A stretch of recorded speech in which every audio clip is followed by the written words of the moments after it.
uma afirmação. Gente querida, estamos começando mais um Papo na Rede hoje, que é dia...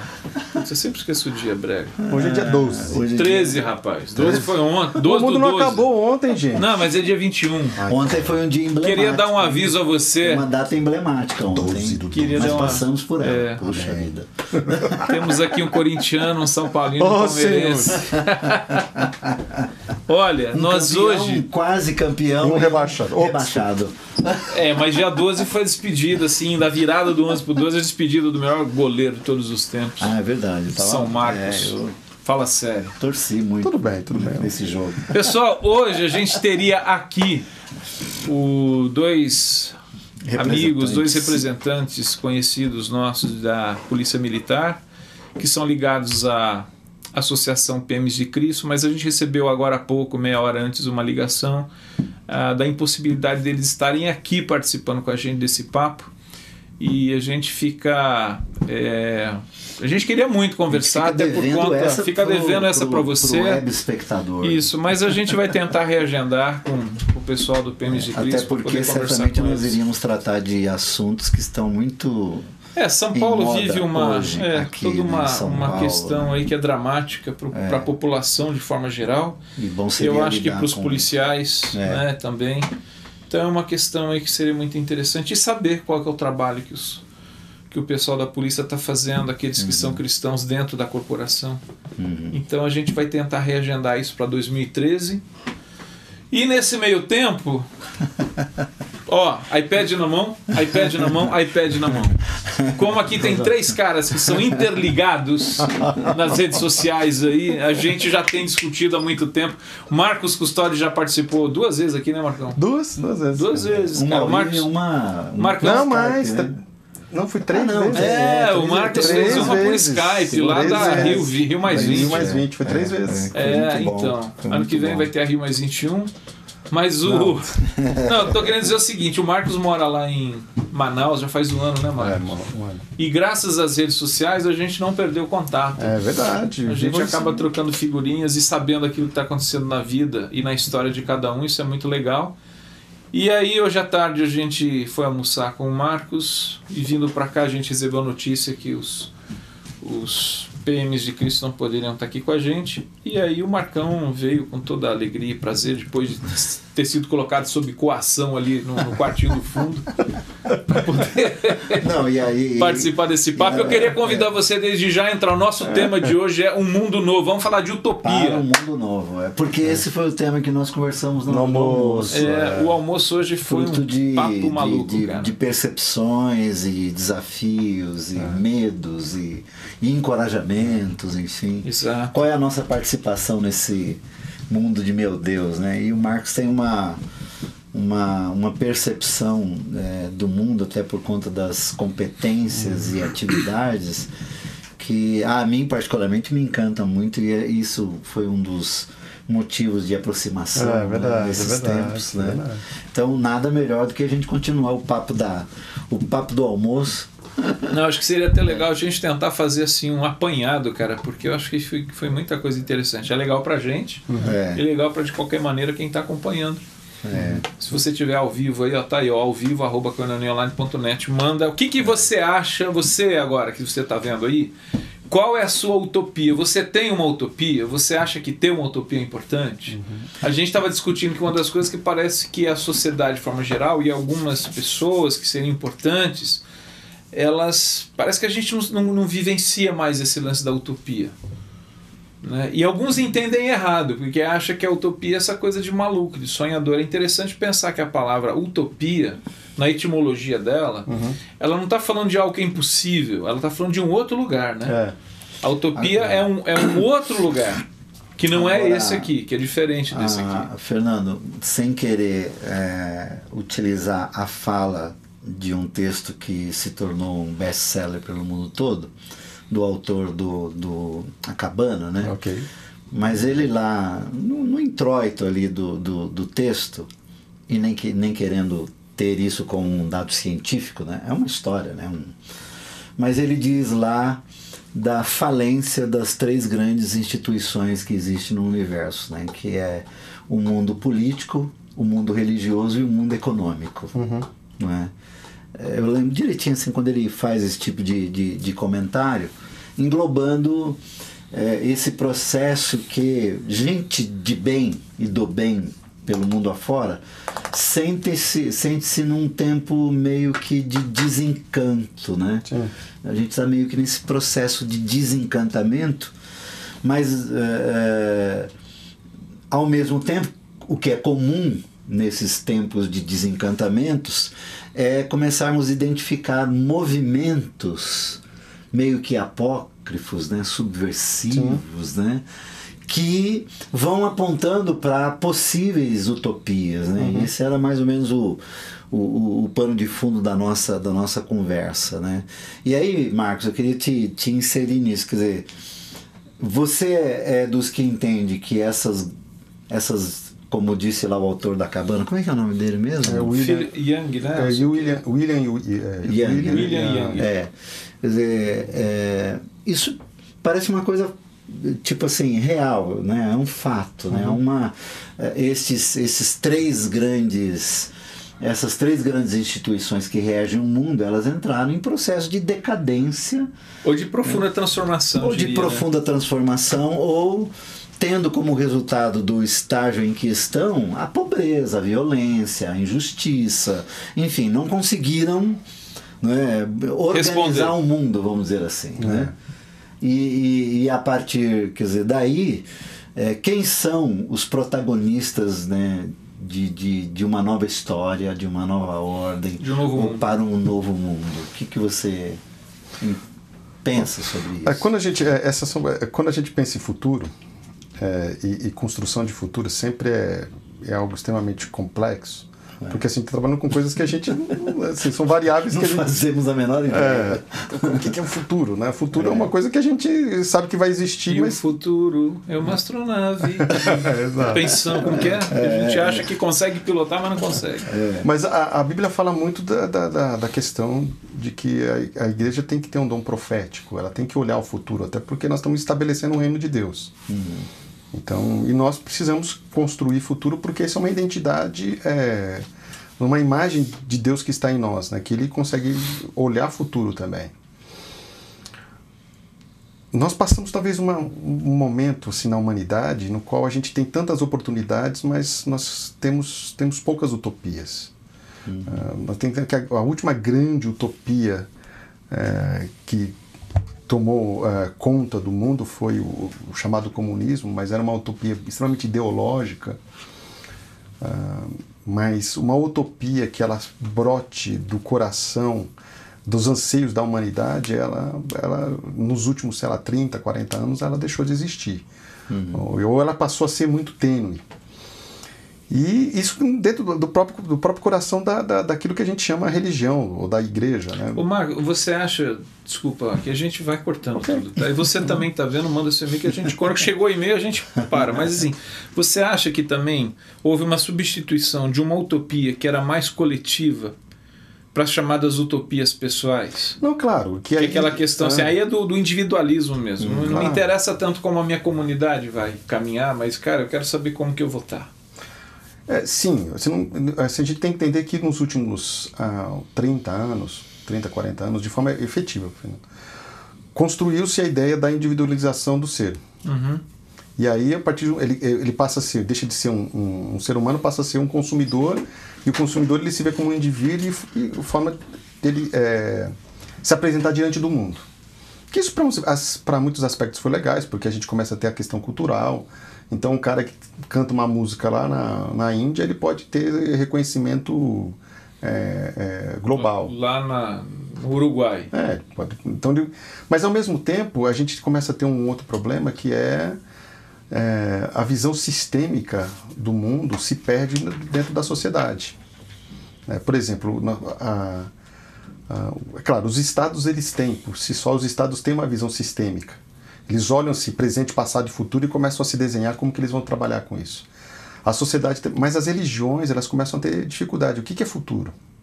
Como que a gente vai construir esse futuro?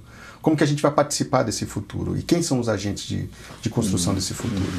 Hoje, por exemplo, vamos pensar assim, quem constrói o futuro no mundo hoje? São as grandes corporações e os estados. Eles que são responsáveis em construir futuro. Se os mais estiverem errados. Né? Que são, quer dizer, seria o mundo político e o mundo econômico. Exatamente. Que ditam as cartas, que dão Só as que cartas. tanto o político quanto o econômico, então assim, eles não são pessoas. Eles são compostos por pessoas, mas não são pessoas. O Estado, ele tem representantes. E as empresas também têm representantes. Mas as empresas, elas não têm um pensamento. E as empresas cada vez mais no contexto de corporações, né? Desculpa, vamos pegar o termo correto. Corporações. Então, assim, elas têm interesses que têm pouco a ver com o futuro da humanidade. Assim, por exemplo, uma grande empresa, uma grande corporação, por exemplo, ela quer sobreviver e dar lucro. Essa é a função dela. Ela não tem aspecto social.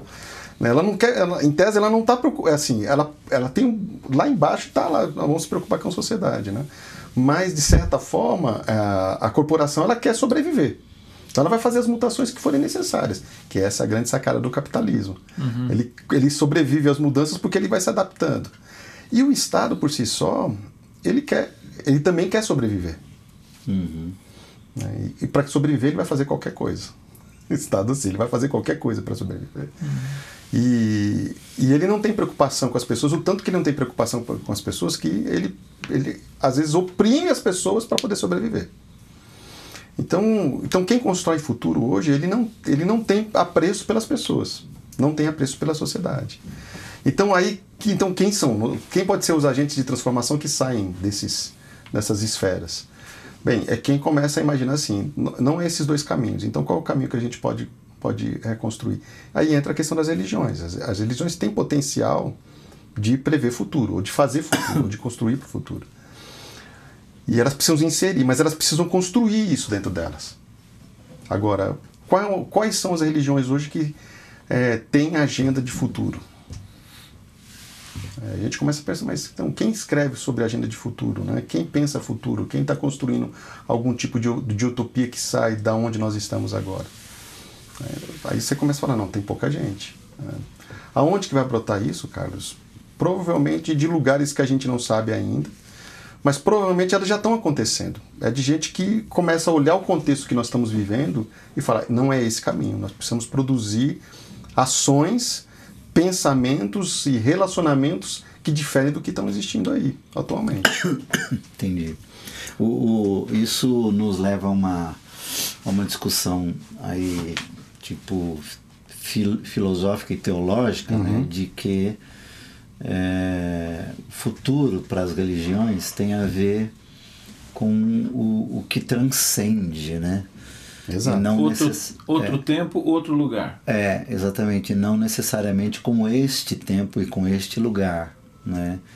E aí você vive este tempo, ele se torna um apêndice, né? Um problema. Um problema. A ser suportado. Isso, bom, a gente vai aguentando. Pura e simplesmente. Entendeu? Porque eu lembro-me, né, dos nossos hinos antigos, né? Que nós queremos ir para o céu. Lamentavelmente nós estamos por aqui agora, né? Tendo que resolver essas crianças de rua, né? Esse monóxido de carbono, mas o nosso negócio é o céu. É o céu, né? Tanto que nós aqui somos só tem aquilo que nos diz que nós somos só peregrinos aqui, né? Exatamente. E isso parece-me que de alguma forma a religião, né? Parece-me que as 3 grandes religiões do mundo lidam nessa mesma categoria, certo? De jogar para o porvir. O melhor está por vir, né? E não necessariamente nesse tempo aqui. Então, à medida que elas vão nessa direção, o presente, o status quo, fica à mercê do mundo econômico e do mundo político, né, que não pensa no céu, pensa na realidade presente de curto prazo. Na realidade, e suga, né, e drena, né, e enfia a mão no universo, né, do tipo, enfia as máquinas no centro da Terra e vai sugando ela, drenando, quer dizer, é um quadro esse. Sim, mas se você pensa assim, o Estado, de certa forma, ele pensa na sua existência a cada 4 anos. Ele trabalha com ciclos de 4 anos. E as empresas... No modelo atual, né? No modelo atual, né? E as empresas trabalham com um ciclo de 3 meses, que é os balanços trimestrais de lucros. Essa é a realidade deles. Assim, porque daqui 3 meses ele vai ser cobrado se deu lucro ou não. Então, eu não vou planejar daqui 20 anos, eu preciso planejar o trimestre. E o governo é a mesma coisa. Então, o futuro é muito estreito. E aí não tem espaço para utopias. Porque quando a gente pensa em utopia, é um mundo novo. Quando a gente tem esse pensamento, Brega, assim, de olha o futuro que nós estamos construindo. Se o futuro ele não existe porque ele está no porvir, então, assim, esse mundo que está aqui, cara, deixa do jeito que está. E aí a gente não constrói futuro para a própria humanidade. Aí nós estamos condenando a humanidade. Aí tanto do ponto de vista da criação de Deus, quanto do ponto de vista da humanidade, o que nós fazemos agora, além de ser um pecado, é uma condenação. Nós estamos assinando no nosso atestado de óbito. Sim. Porque nós estamos, a gente não tem mais utopia e a gente não constrói futuro, vivemos um presente de forma massificada e a partir disso não vai haver futuro. O Marcos, tem uma frase que foi acreditada mata a esperança. Ao Lutero, reformador, que ele diz assim: ainda que eu soubesse que o mundo iria acabar amanhã, eu ainda hoje plantaria uma árvore. Sim. Esse sentido de compreensão, assim, cara, mas uma árvore vai demorar 20 anos, não tem importância. Mas essa é a ideia de utopia. Exato, essa questão da utopia e outra, de certa maneira, ligação desse tempo presente, que tem valor na economia do reino, mas também a ligação desse tempo presente com aquela era que está por vir, que a gente entende desse momento, e aí aquilo que a gente faz agora está conectado com lá. Então essa questão, eu mantenho a cabeça, a mente ligado numa utopia que vem e que eu aguardo, mas ao mesmo tempo mantenho os pés no chão. Sim. Trabalhando e compreendendo que Deus tem um profundo interesse nesse tempo, na vida, nesse mundo. Aliás, João 16 diz que Deus ama o mundo, né? Quer dizer, ama a sua criação, tem interesse nela. A obra de redenção de Jesus tem a ver com a restauração e com a redenção da sua criação. Então é interessante que ele fala isso. E outra coisa que eu estou pensando, quando a gente fala de Estado, que de certa maneira é política, né? Religião e economia, mercado, me parece que Apocalipse trabalha, né? Já que a gente está falando um pouco de futuro, das tensões que existem, né? E me parece que também Apocalipse, ao mesmo tempo ele fala do que já passou, do que a gente vive, do que vem, mas quando você tem... João usa, me parece assim, uma linguagem apocalíptica, que era da época dele, é um tipo de literatura, quando ele fala da besta que sobe da terra, do mar, quando ele fala dessa questão, daquela marca que alguns recebem, que regula quem compra e quem vende. Então ali me parece assim, se está circunscrevendo o mercado financeiro, a religião, que era a besta que quer ser adorada, e o Estado que dá condições dessa besta funcionar. Né? Quer dizer, então, está. Por isso que eu pensei, Brega, em termos assim, há ao mesmo tempo uma falência, mas me parece nas entranhas desses 3 elementos, mercado, Estado e religião, é uma tensão muito grande. Sim. E passando por transformações.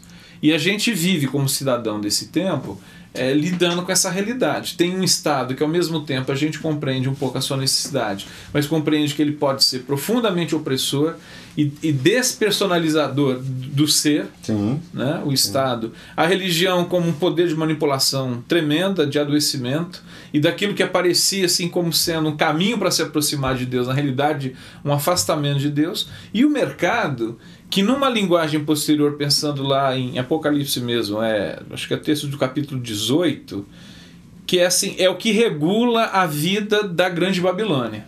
Sim. Né? Quer dizer, tudo tem um preço, tudo você pode comprar, tudo você pode vender, tudo, inclusive pessoas. Né?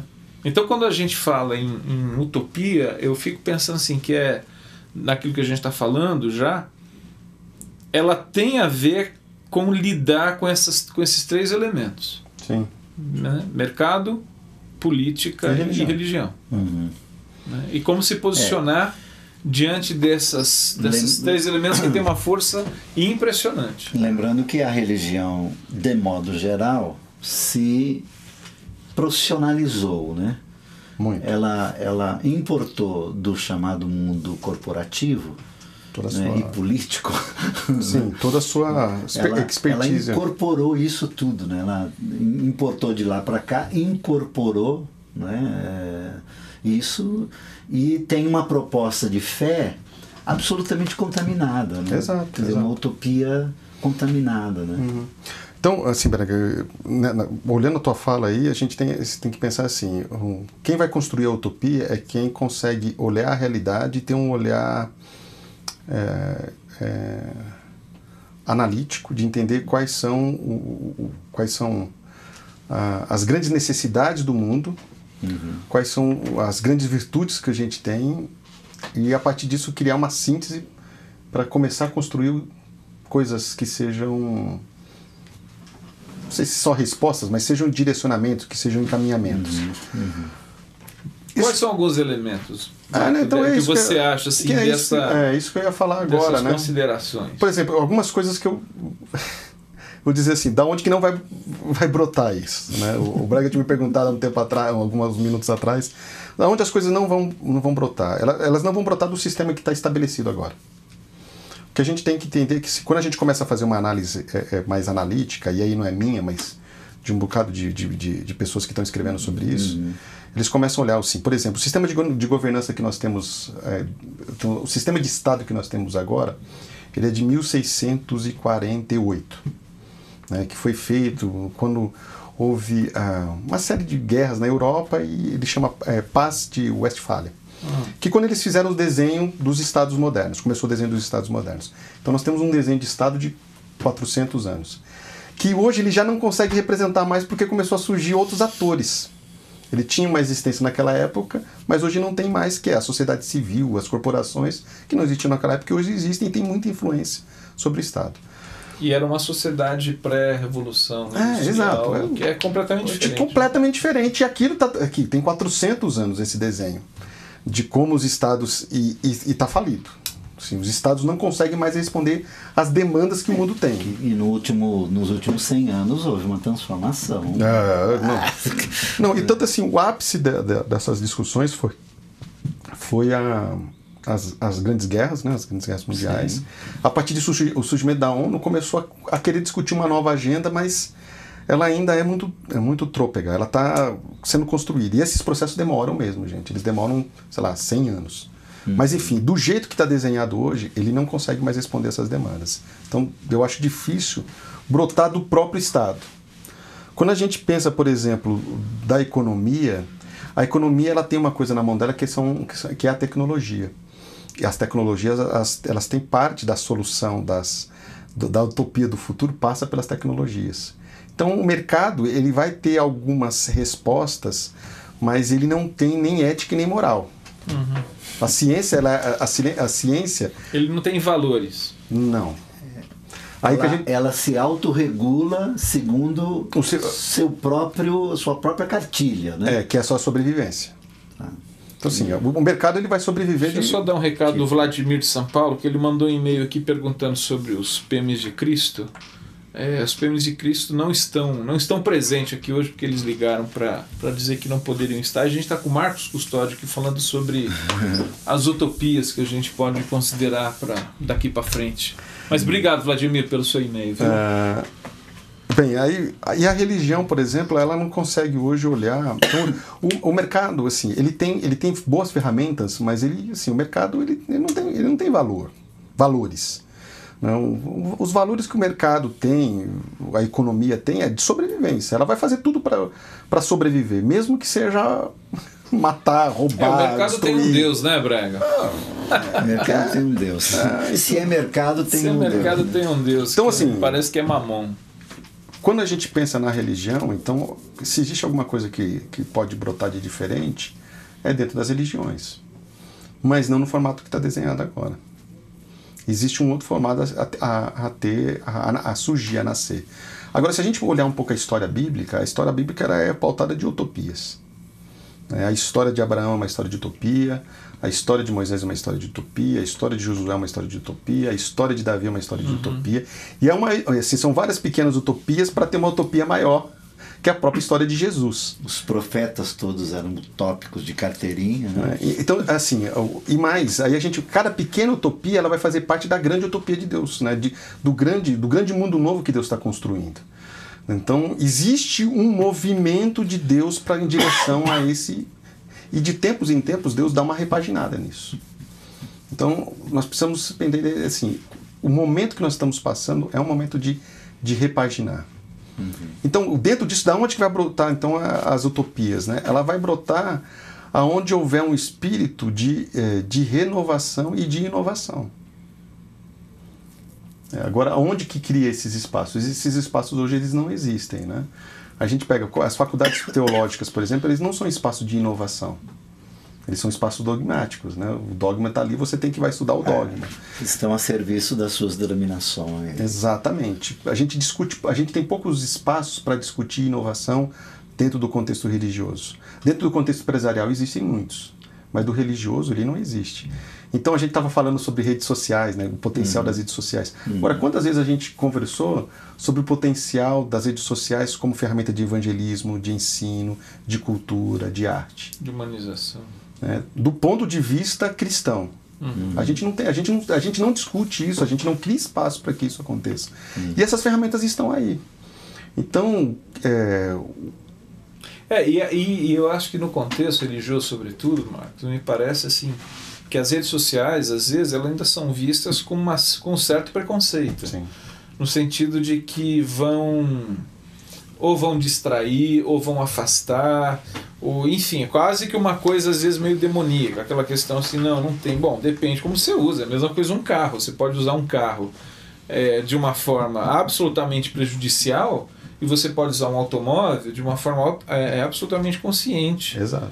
Compreendendo a importância dele no processo de vida numa cidade. A religiosidade, a religiosidade, ela tem essa capacidade, né, de ir demonizando as grandes invenções, né, Marcos? Ao longo da história se percebe isso. A história E à medida que ela demoniza, ela não usa e ela entrega, né, o que foi descoberto, o que foi encontrado como dados científicos, ela entrega nas mãos da política, da economia. Exato. E daqueles que vão servirem-se a si mesmos, né? Nós sempre, vamos dizer, a religião sempre demora, né, para entender, né? Primeiro a televisão é o demônio, depois o telefone é o demônio. Quer dizer, ela vai demonizando todas as invenções, botando gente inclusive em fogueiras, né? Tipo... Mas Carlos, assim, se a gente for historicamente, assim, a igreja, ela sempre teve dificuldade de lidar com o diferente, mas ao mesmo tempo ela é o lugar onde o diferente surgiu. A própria história de Jesus, assim, quando ele brota lá na Palestina, ele brota assim, ele era um anacrônico, né? Ele não fazia parte dos fariseus, ele não fazia parte do Império Romano. Então, assim, o diferente ele é anacrônico por si só. Só por ele ser diferente. Né? E a utopia que Jesus começa a falar que o reino de Deus chegou, era assim, era a maluquice da maluquice num momento histórico. O tanto que aquilo lá levou ele à morte. Mas ele brota dentro do sistema. Ele não vai brotar de fora, ele vai brotar dentro do sistema. E ele ganha força porque é uma mensagem que ela é, por si só, poderosa. O desafio nós precisamos ter gente que olhe o sistema e comece a falar tanto das coisas ruins do sistema, mas principalmente uma mensagem de esperança. Jesus, ao mesmo tempo que fala que os caras eram raças de víboras, então ele está criticando o sistema, mas ele começa, eu sou o pão da vida. Então, a utopia, ela tem que ter análise crítica do que está acontecendo no mundo atual, mas ela tem que propor soluções. Ela tem que propor assim, nós precisamos caminhar para cá. Mas o mundo complexo que a gente vive hoje, nós precisamos começar a ter pensadores cristãos que comecem a ver a realidade, comecem a propor uma realidade que seja alternativa, né, que tenha essa visão de reino, que possa propor alguma coisa melhor do que está aí. Né? Por exemplo, sei lá, a gente tem poucos pensadores cristãos falando sobre economia solidária. Nós temos poucos pensadores cristãos falando sobre transporte urbano solidário. Assim, E assim, aí é que você falou, a gente terceiriza assim, a gente passa. E é interessante que a história. Esse é o problema deles lá, não é nosso. E muito pelo contrário. Para andar 4 horas Você acha, no sistema, talvez né, tentando... de transporte, né? Não é injustiça a ser combatida. Né? Claro, não, isso é óbvio. É óbvio. O Rio Tietê poluído é uma injustiça, é um erro. É um erro e um pecado. É uma ferida aberta na cidade que a gente não percebe que é uma ferida que está aí. Afronta que precisa, que pode ser curada. Né? Pode, nós temos ferramenta para isso. E quando a gente está falando do Rio Tietê, a gente não está falando só do rio, mas de uma sociedade, uma população que vive no entorno desse rio. Mas eu estou querendo fazer uma pergunta para você: é o seguinte, Marcos, você acha que hoje um exemplo de alguém que está fazendo esse caminho de trazer valores para o reino, para a sua vivência cidadã, é a Marina Silva? Claro. Você acha que ela é uma das referências nesse sentido, que articula bem essa questão, a realidade do reino com a realidade da vida toda quebrada, toda machucada, mas que é preciso fazer um caminho, trazendo esses valores do reino para o nosso caminho? Pouca gente compreende o que a Marina fala. Porque a Marina está defendendo uma utopia. Né? Por exemplo, uma só, das várias, mais uma. Por exemplo, a Marina acredita piamente que é possível construir política pública sem precisar necessariamente passar por partidos. Isso é um pensamento contra todo o status quo brasileiro. A política no Brasil só passa pelos partidos. E ela está falando, não, nós precisamos aprender a construir política além dos partidos políticos. Isso já é uma utopia muito interessante. Isso hoje parece irreal. Daqui 50 anos vai ser a realidade. Marina está falando uma coisa que daqui 50 anos... Mas por que a gente demorou tanto para chegar nesse ponto que política pública é feita pela sociedade, não pelos partidos? Você acha que as redes sociais são parte desse ingrediente de fazer política para além dos partidos? Sem dúvida. Se você imaginar, por exemplo, o Ficha Limpa, ele nasce das redes sociais. Por exemplo... Primavera Árabe. Nasce das redes sociais. Então, as redes sociais, elas são ferramentas. Elas catalisam esse potencial de construir utopias. Agora, uma coisa que nós precisamos entender, assim, por exemplo, você pega o exemplo que você deu, a Primavera Árabe. É um processo de construção. Eles vão entender democracia daqui 50, 100 anos. Ali só foi o que a gente chama de start. Essa é uma outra coisa que nós precisamos entender. Utopia é uma coisa que é um tijolo por cada geração. Né? E quando você chega num ponto, tem mais um outro... Aí você vai descobrir que tem mais um outro caminho a seguir, né? Claro. Utopia demora. Não, pensa assim... Gente, pensa a história de Abraão até chegar em Jesus. Ô Brega, eu acho que até assim, utopia não se cumpre. Assim, ela não se cumpre. Não se realiza aqui, você vai andando, vai andando. Então nós precisamos ter um sentido assim. É o texto de Hebreus, né? Aquele... capítulo 11, né, que alguns nunca viram a promessa, mas precisa ter utopia. Deram a vida. Mas tem que ter utopia. Se a gente imaginar a igreja primitiva, né, eles tinham uma utopia. Quando a gente pensa nos reformadores, eles tinham uma utopia. Mas é interessante que parte dessa igreja primitiva, ela se equivocou nesse sentido assim, ela perdeu a utopia quando ela... Como que eu vou dizer isso, cara? Essa coisa assim, olha, Jesus está para chegar. Ah, cara, então deixa quieto. E Paulo fala assim, amigo, pode parar com isso daí. Né? Vamos trabalhar, quem não quiser trabalhar não vai comer.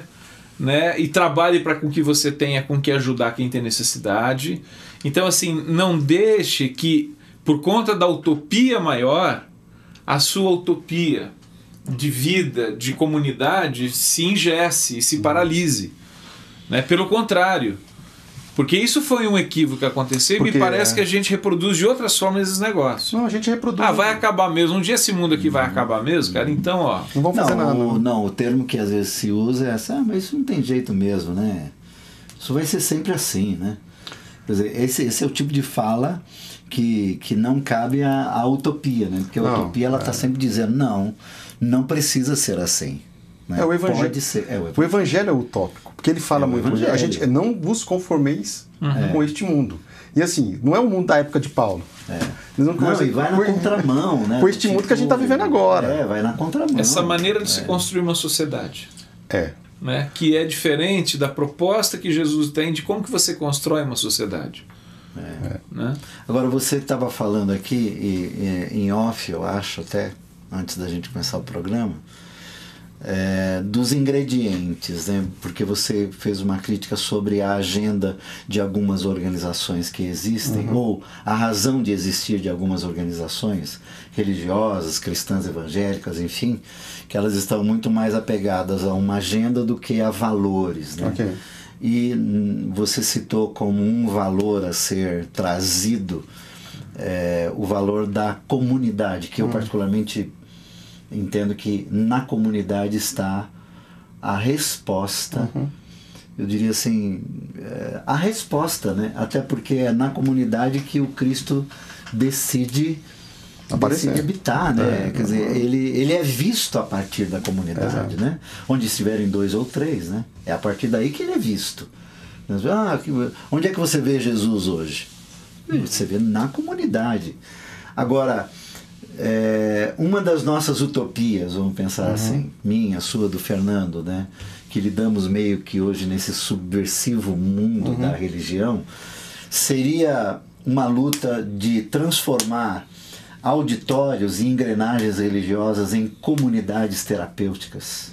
Bom, Fernando, Carlos, quando eu penso sobre essa questão de comunidade, novamente, eu não acredito que a gente vai conseguir mudar o status quo que está estabelecido. Assim, ele existe e vai continuar existindo, eu acho que até o fim dos tempos, né? Porque a gente imagina a história da Reforma. A existência da Igreja Protestante não acabou com a Igreja Católica.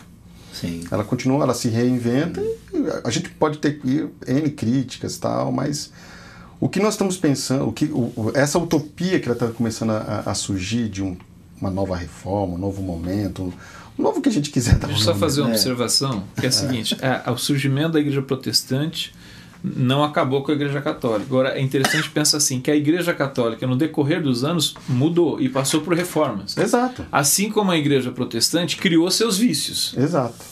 Que é o que nós... Que eram aqueles vícios quando a gente brinca assim, que se os reformadores viessem hoje e falassem, putz, não era nada disso que a gente estava pensando. O que vocês foram fazer? Para aí que a gente vai fazer outra reforma. Como que é dinâmica essa história? Né? Não, e que é fantástico, né? É fantástico do lado bom que a gente pode aprender coisas novas, fazer coisas novas, mas a gente pode criar vícios que eles não existiam. Mas voltando a essa ideia da comunidade, a gente tem que entender que nós precisamos pensar em novas comunidades e elas vão ser pequenas, elas não vão ser grandes. Por quê? Porque não existe grandes comunidades. Eu não consigo me relacionar com 10 mil pessoas, eu consigo me relacionar com 10 pessoas. As redes sociais me ajudam a ter um leque, mas mesmo assim eu não consigo seguir os meus 1000 tantos seguidores. Eu sigo lá uns 10. A gente precisa entender assim, redes sociais, não são grupos sociais, não são relacionamentos pessoais. Né? Eles possibilitam a criação de relacionamentos, mas eu acho que é interessante pontuar isso. Exatamente. São ferramentas. Que é aquela coisa assim, nossa, tem 2 mil caras lá no meu Facebook. Cara, 2 mil caras com... Primeiro, até o próprio Facebook estabelece filtros que não me dá contato com todos. Né? É com aqueles com quem a gente acaba tendo mais transando aí ideias e pensamentos. Agora... a questão do relacionamento pessoal, da comunidade próxima. Porque, assim, Fernando, a mudança, ela brota da comunidade, ela nasce, né? A utopia nasce da comunidade porque é onde as minhas ideias vão ser testadas. E, ao mesmo tempo, elas vão ser questionadas. Então, eu preciso de uma comunidade. Uma ideia, ela pode brotar na minha cabeça, mas ela precisa ser testada com um determinado grupo. Então a comunidade ela é essencial no espírito de transformação. Você vai ver que toda grande ideia ela brota de um indivíduo que está dentro de uma comunidade. Pode ser uma comunidade científica, pode ser uma comunidade... Há uma autocrítica e um espírito crítico aí, né? Que filtra... Aí que entra nessa outra parte... Essa história do Cavaleiro Solitário é só de filme, né? Isso não existe. Não existe. Até o Batman, por exemplo, ele tem lá os amigos dele, tem o Capitão God, tem o Capitão a Liga da Justiça. Tem o Capitão God. Até o Batman tem a Liga da Justiça. E a proposta do reino não é solitária. Então nós temos assim, onde está o teu irmão, né? Tem que ter comunidade. O Volô esteve com a gente aqui na quinta passada e ele falou uma coisa, cara, que eu lembrei. Lembra daqueles testes que a gente nos faziam fazer, e em algum momento a gente já cometeu a barbaridade de fazer, que eram os testes dos dons. Aí o Volô falou uma coisa, cara, que é muito interessante, que foi uma fala do Shed, inclusive, né? Como que eu vou saber o meu dom? E aí o Shed falou assim, ouça a comunidade. Que me parece que esse ouça a comunidade tem a ver com uma série de outras coisas do que você está dizendo, Márcio. Que assim, é nela que eu vou ter retornos, vou ver de fato a legitimidade desse negócio. Onde você vai ser testado. Você só é testado na comunidade. O teu caráter é testado na comunidade. Porque não tem como você se esconder da sua esposa, do seu filho, do seu amigo. Não tem como. Não, você não, a comunidade testa o teu caráter. Se o teu caráter for aprovado na comunidade, aí você consegue ter o que a gente fala liderança. Então, assim, a utopia nasce de uma liderança. Mesmo que a gente crie hoje lideranças extremamente colegiadas, que nós temos, a gente vive esse momento de ter, e graças a Deus isso é uma coisa boa, ter lideranças colegiadas. Aí parte de uma outra coisa, não adianta eu ter uma liderança que não tem conhecimento e sabedoria. E aonde que eu crio conhecimento e sabedoria? Quando eu crio espaços de ensino. Que é muito básico, o cristianismo sempre falou, nós precisamos criar espaços de ensino. Porque se não há ensino, não há como eu construir ideias do que vai ser esse mundo novo. Então Jesus gasta muito tempo com os discípulos ensinando, porque assim, para o reino chegar, as pessoas precisam ter uma dimensão do que é esse reino. Então nós precisamos criar espaço no qual o ensino seja... E aí a gente não é um ensino religioso, né? Porque Deus amou o mundo de tal maneira que Deus se fez no diante para todo que não parece, mas tem a vida eterna. Não é um mero catecismo. Não. Porque nós precisamos ter o seguinte, ok, eu entendo que Jesus morreu pelo mundo, mas então ele morreu por tudo. Então é o seguinte, como que ele morreu pelos sistemas? Esses sistemas vão passar por uma renovação também? Né? Qual tipo de renovação esse sistema? Então assim, nós precisamos ter perguntas, tem espaços onde as perguntas sejam feitas para se construir uma base teórica que vai gerar uma ação. Que aí, a outra coisa, Carlos, assim, a utopia ela tem uma cerne que é a de transformação, ela é subversiva na sua essência. Porque ela vai falar, bem, nós temos uma agenda que é uma agenda diferente da agenda que está aqui agora. E como que ela foi construída? Ela foi construída nesse pensamento, nessa área de ensino, com essa comunidade. Então, o desafio dessa nova utopia que a gente tem que construir está muito ligado a isso, né? Então, quando você conversa com uma pessoa que nem a Marina, ela fala, a utopia ela está linkada à construção de conhecimento, a construção de comunidades, aonde principalmente os mais jovens possam receber essas coisas e usar da juventude deles para trazer essa transformação para esse mundo novo. Agora, aonde existe isso no mundo? Aonde que existe isso no mundo? É uma boa pergunta. Na verdade, assim, até levando em conta aquilo que o Evangelho propõe, que nós temos um Deus que começou um trabalho e ele está sendo feito. Né? Ele nos convida, inclusive, para cooperar com ele naquilo que é a implantação daquilo que já veio, mas ainda não. Né? Aquele o agora, mas ainda não. E, nesse sentido, eu, você, o Fernando e alguns de nós temos tido contato com grupos, né? com pequenas comunidades que têm se organizado. Exato. É uma organização absolutamente informal, né? Ela existe, mas não há hierarquia entre eles, não há uma agenda fixa. A agenda ela é flexível, né? Tanto de encontros, de temas, né? Enfim. Elas existem hoje. Na verdade, a gente tem notícias que elas existem pelo mundo afora. Como o fermento no meio da massa. Mas elas existem. Exatamente. E talvez, aí também foi tema do nosso almoço, né? Talvez estas comunidades, elas precisam saber de si mesmas, né? Elas precisam saber que elas existem, né? E serem também, aspas, credenciadas, né? a exercer essa utopia, a fazer valer essa utopia. Quer dizer, o fato é que ainda hoje elas são combatidas, né, pelo grande pelo Deus religioso, né, ela é combatida, né, muitos são tidos como hereges, como dissidentes, rebeldes ou coisa que o valha, e na verdade não, eles estão aplicando a si mesmo remédios, né, que os estão curando das enfermidades que foram enfermidades adquiridas a partir das contaminações, né, que existiram. Quer dizer, você entende que isso é uma possibilidade de que essas comunidades pequenas, interligadas, com facilitadores, enfim, elas produzam movimentos, né? Então, assim, Carlos, cada vez mais a gente pensa que existe a tendência do surgimento de movimentos, ou de movimento, se a gente usar essa palavra.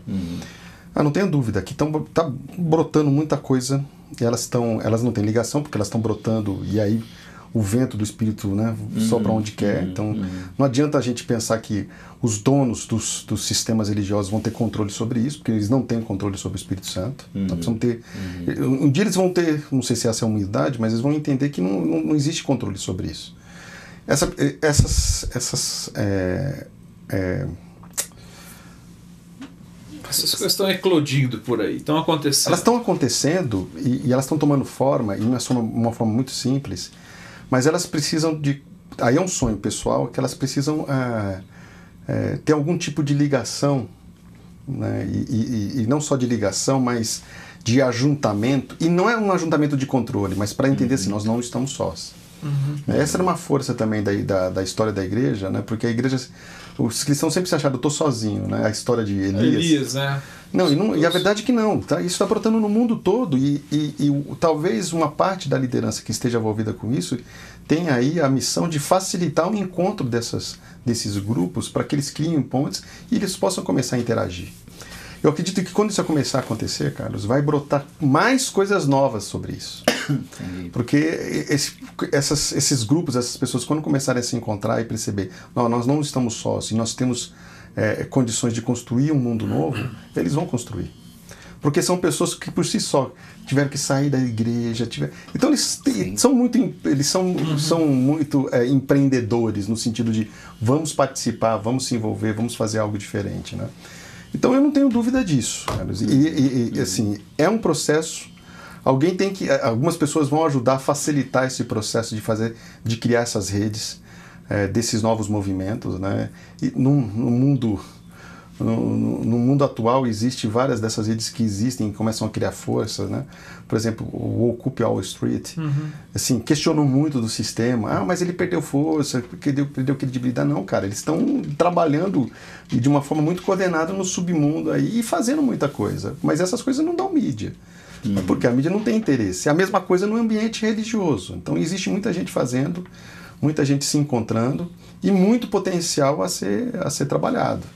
Agora, como isso vai ser feito, eu ainda não tenho muitas respostas. Você está falando assim que é um trabalho de periferia, né? A coisa não acontece no centro, ela vem pela periferia. Me parece que é mais ou menos a história, já que a gente está aí às portas da comemoração do Natal, do próprio nascimento de Jesus, né? Quer dizer, o Herodes... Das bordas. O Herodes está lá no palácio, quer dizer, Jerusalém é o centro, e aí Miqueias faz aquela profecia que é fantástica, quer dizer, das cidades, a menor, é dela que vem. Quer dizer, é da periferia, é da beirada.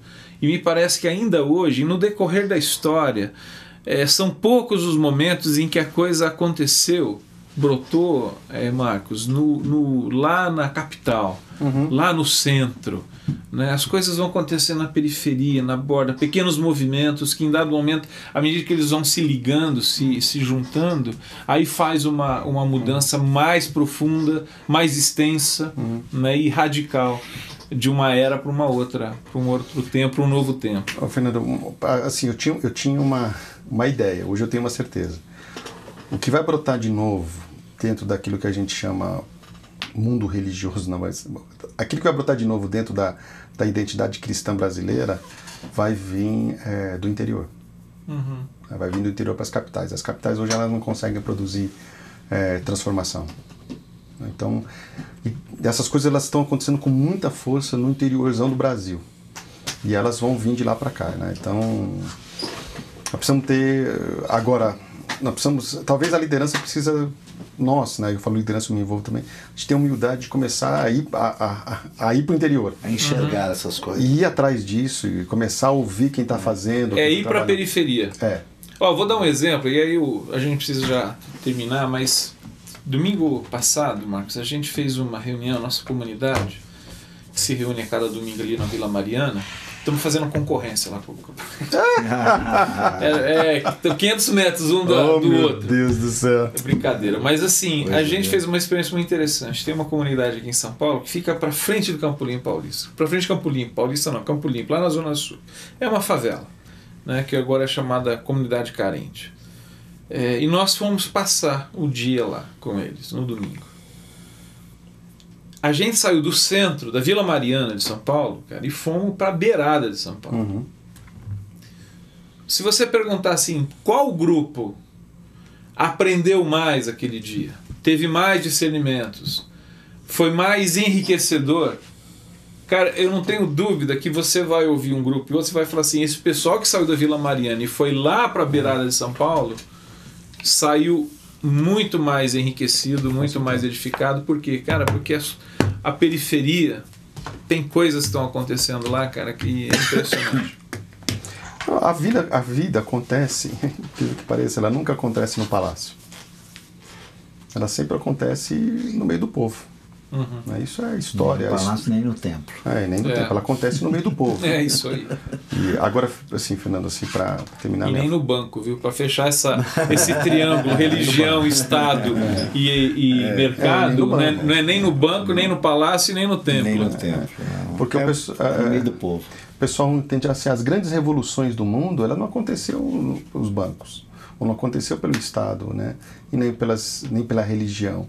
Elas brotaram do meio do povo e aí a religião se apegou a isso, o Estado se apegou a isso. Tantas vezes tentou se apoderar disso. Exato. Agora, uma coisa que fica clara também, Fernando, assim,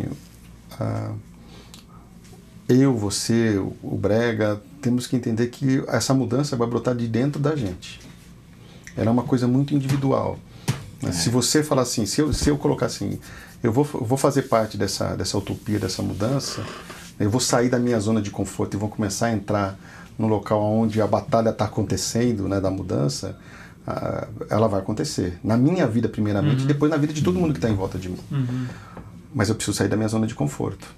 Eu preciso sair da onde eu me sinto seguro e entrar naquele horizonte onde a batalha... Está disposto a levar tiro. Toda utopia... Mas ela é base disso. Ela é a base disso. Não, e toda utopia é uma aventura, né? Tem que ser. E a aventura, ela não tem tudo traçado, né? Não, ela é aventura. Porque ela é uma aventura. Você vai pisar no novo. Ela é uma desconhecido. Aventura. Não tem esse lance do... Ela não da é aventura, da coisa boa, né? Quer dizer, não sei o que vai vir. A utopia tem essa característica, né? Não, mas ela é isso. Ela é isso. Agora, então assim, e o Evangelho também... E o Evangelho tem ele é uma aventura, mas a gente sabe qual é o fim. Assim, isso nos dá... Assim, isso é o paradoxo da fé, né? Exato, que nós precisamos redescobrir, Fernando. Porque não tem como ter paradoxo da fé dentro dos templos. Não existe isso. Não existe. É um vem comigo todo dia, né? Vem comigo. A gente quer ter uma religião que nos dê certezas, né? Que eu digo assim, certeza é essa coisa de que... Controle, melhor dizendo. Não é certeza. Controle, é mais controle. E eu acho que essa questão não tem controle, cara. Penso que o que Jesus falou para Pedro, né, no final do livro de João, que quando você ficar velho...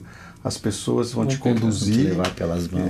Então, assim, nós precisamos entender que o Evangelho é isso.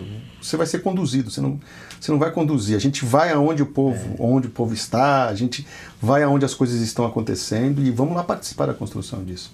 Agora, Fernando, tem que ter senso de aventura, não precisamos sair da nossa zona de conforto. Né? Isso aí. Marcão, obrigado, cara. Você apareceu em São Paulo, diretamente do Amazonas, do Brasil, que deve ser uma coisa maluca, rapaz. Viver a experiência que você está vivendo. Em ótima hora. E veio bater esse papo com a gente. A gente ia ter só um almoço de bate-papo, mas por conta dessa dificuldade hoje do nosso programa, você se prontificou e tá aí. Não, uma coisa que você... Muito bom. Uma coisa que tá você... vendo? A gente não controla, cara. Exato. Não, e uma coisa que você não comentou, assim, eu tô de férias, né? Então eu tô aqui vendo os amigos, né? Aí os amigos, normalmente, assim, eles não controlam as coisas, aí põe a gente em frias, assim, né? Mas, gente, é muito bom, assim. Mas pelo calor que está em São Paulo hoje, uma fria vai muito bem. Não tem problema. Mas é um prazer, gente, estar com vocês. Bom tê-lo aqui. Muito bem. Amigos, vocês que nos acompanharam ou que vão acompanhar depois isso gravado, se você quiser compartilhar esse programa e tantos outros, esse é o programa 130 do Papo na Rede. 130. Que legal, muito bom. E se Deus permitir, a gente vai fazer mais um esse ano, que é com a Lloyd na quinta que vem. Depois a gente vai ter aí um mês de gancho e retomamos no finalzinho de janeiro, se Deus permitir. Com uma nova agenda. Uma nova agenda. Muito bom, gente. Muito Abraço para todo mundo. Marcão, obrigado. Que isso, amigo. Sempre um grande prazer. Até mais. Tchau. Até mais.